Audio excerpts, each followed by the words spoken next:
Hello, welcome to Ragnar Reads. This is your host, Ragnar Ulfson, and today we have a poem, Horatius, by Thomas Macaulay, which was a request. Lars Porsena of Clusium, by the 9 gods he swore, that the great house of Tarquin should suffer wrong no more. By the 9 gods he swore it, and named a trysting day, and bade his messengers ride forth, east and west and south and north, to summon his array. East and west and south and north the messengers ride fast, and tower and town and cottage have heard the trumpet's blast. Shame on the false Etruscan who lingers in his home, when Porsena of Clusium is on the march for Rome. The horsemen and the footmen are pouring in amain, from many a stately marketplace, from many a fruitful plain, from many a lonely hamlet, which hid by beech and pine, like an eagle's nest, hangs on the crest of purple Apennine. From lordly Volterra, where scowls that far-famed hold, piled by the hands of giants, for godlike kings of old, from sea-girt Populonia, whose sentinels descry Sardinia's snowy mountain tops, fringing the southern sky. From the proud mart of Paese, queen of the western waves, where ride Massilia's triremes, heavened with fair-haired slaves. From sweet Clanis wanders, through corn and vines and flowers, from where Cortana lifts to heaven her diadem of towers. Tall are the oaks whose acorns drop in dark Auser's rill. Fat are the stags that chomp the boughs of the Ciminian hill. Beyond all streams Clitumnus is to the herdsman dear, best all pools of the fowler loves the great Volsinian mere.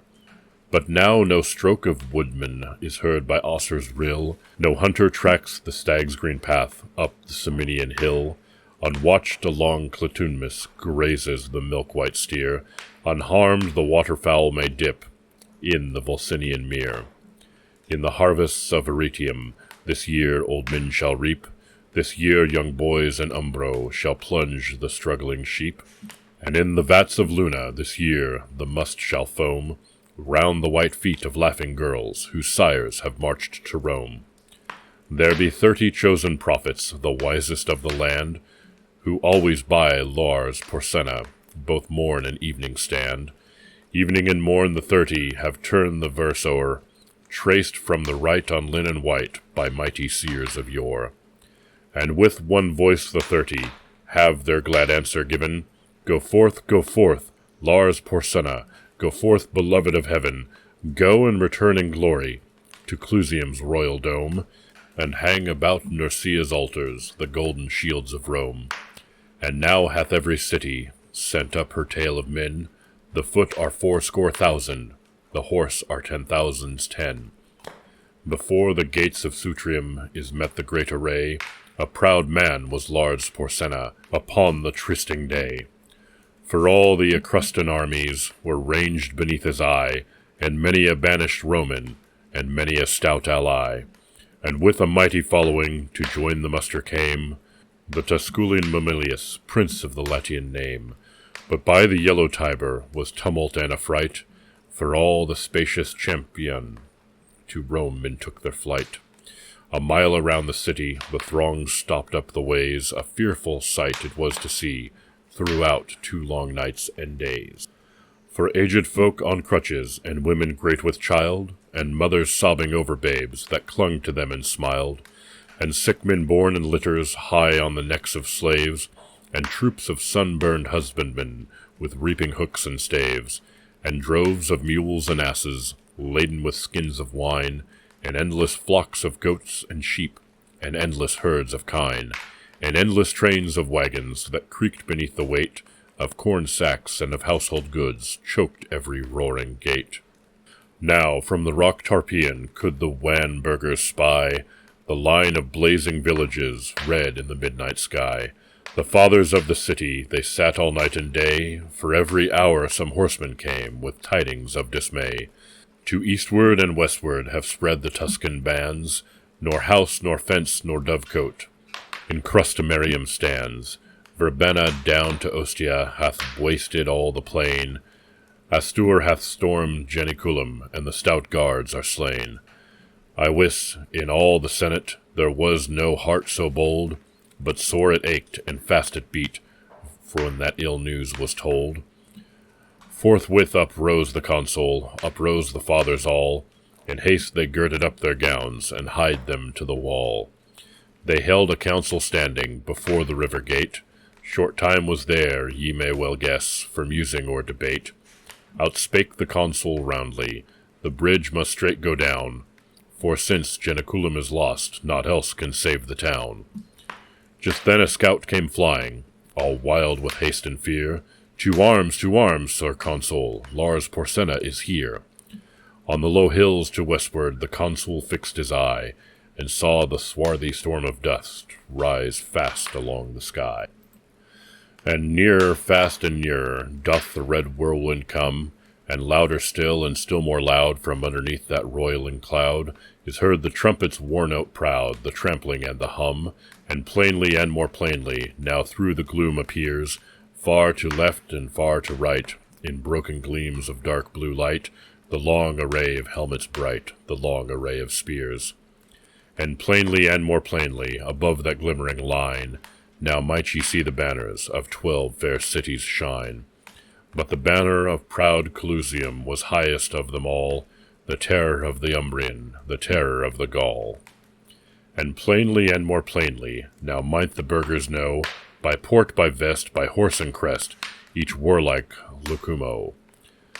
There Clinias of Arretium on his fleet roan was seen, and Astur of the fourfold shield, girt with the brand none else may wield, Tolumnius with the belt of gold, and dark Verbenna from the hold, by reedy Thrasymene. Fast by the royal standard, o'erlooking all the war, Lars Porsena of Clusium sat in his ivory car. By the right wheel rode Mamilius, prince of the Latian name, and by the left false Sextus they wrought the deed of shame. But when the face of Sextus was seen among the foes, a yell that rent the firmament from all the town arose. On the housetops was no woman, but spat towards him and hissed, no child but screamed out curses and shook its little fist. But the consul's brow was sad, and the consul's speech was low, and darkly looked he at the wall, and darkly at the foe. Their van will be upon us before the bridge goes down, and if they once may win the bridge, what hope to save the town? Then out spoke brave Horatius, the captain of the gate, To every man upon this earth death cometh soon or late, and how can men die better than facing fearful odds for the ashes of his fathers and the temple of his gods? And for the tender mother who dandled him to rest, and for the wife who nurses his baby at her breast, and for the holy maidens who feed the eternal flame, to save them from false Sextus that wrought the deed of shame. Hew down the bridge, Sir Consul, with all speed ye may. I, with 2 more to help me, will hold the foe in play. In yon straight path 1,000 may well be stopped by 3. Now who will stand on either hand and keep the bridge with me? Then out spake Spurius Latrius, a Romanian proud was he, Lo, I will stand at thy right hand and keep the bridge with thee. And out spake strong Herminius, of Titanian blood was he, I will abide on the left side, and keep the bridge with thee. Horatius, quoth the consul, as thou sayest, so let it be. And straight again that great array, forth went the dauntless 3, for Romans in Rome's quarrel, spared neither land nor gold, nor son nor wife, nor limb nor life, in the brave days of old. Then none was for a party, they were all for the state. Then the great man helped the poor, and the poor man loved the great. Then lands were fairly portioned, then spoils were fairly sold. The Romans were like brothers in the brave days of old. Now Roman is to Roman more hateful than a foe, and the tribunes beard the high, and the fathers grind the low. And we wax hot in faction, in battle we wax cold, wherefore men fight not as they fought in the brave days of old. Now while the 3 were tightening their harnesses on their backs, the consul was a foremost man, to take in hand an axe, and fathers mixed with commons, seized hatchet, bar, and crow, and smote the planks above, and loosed the props below. Meanwhile the Tuscan army, right glorious to behold, Came flashing back the noonday light, rank behind rank like surges bright, on a broad sea of gold. 400 trumpets sounded, a peal of warlike glee, as that great host with measured tread, and spears advanced and ensigns spread, rolled slowly towards the bridge's head, where stood the dauntless three. The three stood calm and silent, and looked upon the foes, and a great shout of laughter from all the vanguard rose. And forth 3 chiefs came spurring, before that deep array. To earth they sprang, their swords they drew, and lifted high their shields, and flew to win the narrow way. Anuus from green Tipharum, lord of the hills of vines, and Ceus, whose 800 slaves sicken in Ilva's mines, and Picus, long to Clusium, vassal in peace and war, who led to fight his Umbrian powers, from that grey crag where, girt with towers, the fortress of Nequinium lowers o'er the pale waves of Nar.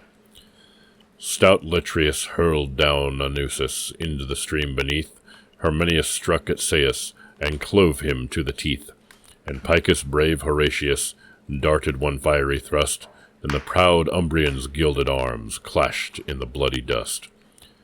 Then Ocnus of Phalery rushed on the Roman 3, and Lalolus of Virgo, the rover of the sea, and Arums of Volsinium, who slew the great wild boar that had his den amidst the reeds of Cosa's fen, and wasted fields and slaughtered men along Albinia's shore. Herminius smote down Aruns, Latreus laid Ocnus low, right to the heart of Lausulus Horatius sent a blow. Lie there, he cried, fell pirate, no more aghast and pale. From Ostia's walls the crowd shall mark the track of thy destroying bark. No more Campania's hinds shall fly to woods and caverns when they spy thy Christ-accursed sail. But now no sound of laughter was heard among the foes, a wild and wrathful clamor from all the vanguard rose. 6 spear lengths from the entrance halted that deep array, and for a space no man came forth to win the narrow way. But hark, the cry is Astur, and lo, the ranks divide, and the great lord of Luna comes with his stately stride. Upon his ample shoulders clangs loud the fourfold shield, and in his hand he shakes the brand, which none but he can wield. He smiled on those bold Romans, a smile serene and high. He eyed the flinching Tuscans, and scorn was in his eye. Quoth he, the she-wolf's litter stands savagely at bay, but will ye dare to follow if Astur clears the way? Then whirling up his broadsword with both hands to the heights, he rushed against Horatius, and smote with all his might. With shield and blade Horatius right deftly turned the blow. The blow, though turned, came yet too nigh. It missed his helm, but gashed his thigh. The Tuscans raised a joyful cry to see the red blood flow. He reeled, and on Herminius he leaned one breathing space, then like a wild cat mad with wounds, sprang right at Astur's face. Through teeth and skull and helmet, so fierce a thrust he sped, the good sword stood a handbreadth out, behind the Tuscan's head.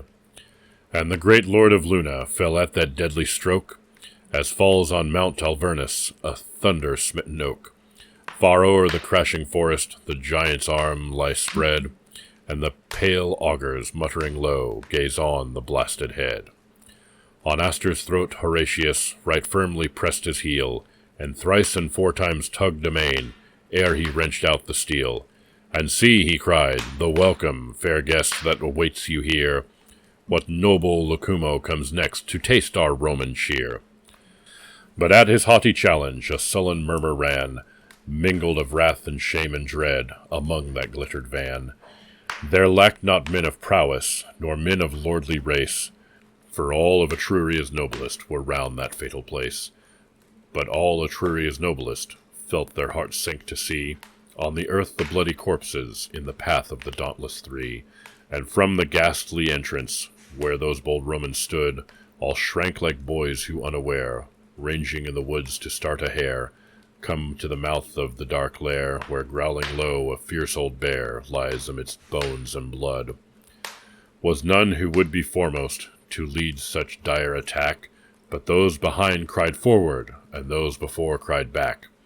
And backwards now and forward wavers the deep array, and on the tossing sea of steel to and fro the standards reel, and the victorious trumpet peal dies fitfully away.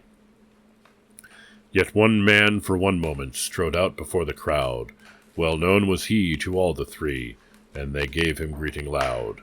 Now welcome, welcome, Sextus, now welcome to thy home. Why dost thou stay and turn away? Here lies the road to Rome. Thrice looked he at the city, thrice he looked at the dead, and thrice came on in fury, and thrice turned back in dread, and, white with fear and hatred, scowled at the narrow way, where, wallowing in a pool of blood, the bravest Tuscans lay.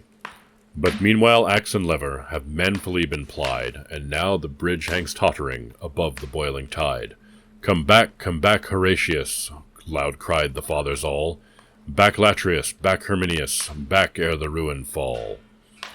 Back darted Spurius Latrius, Herminius darted back, and as they passed beneath their feet they felt the timbers crack. But when they turned their faces, and on the farther shore saw brave Horatius stand alone, they would have crossed once more. But with a crash like thunder fell every loosened beam, and like a dam the mighty wreck lay right athwart the stream. And a long shout of triumph rose from the walls of Rome, as to the highest turret tops was splashed the yellow foam. And like a horse unbroken, when first he feels the rein, the furious river struggled hard, and tossed his tawny mane, and burst the curb and bounded, rejoicing to be free, and whirling down in fierce career, battlement and plank and pier rushed headlong to the sea. Alone stood brave Horatius, but constant still in mind, thrice 30,000 foes before, and the broad flood behind. Down with him, cried false Sextus, with a smile on his pale face. Now yield thee, cried Lars Porsena, now yield thee to our grace. Round turned he, as not deigning those craven ranks to see. Not spake he to Lars Porsena, to Sextus not spake he, but he saw on Palatines the white porch of his home, and he spake to the noble river that rolls by the towers of Rome.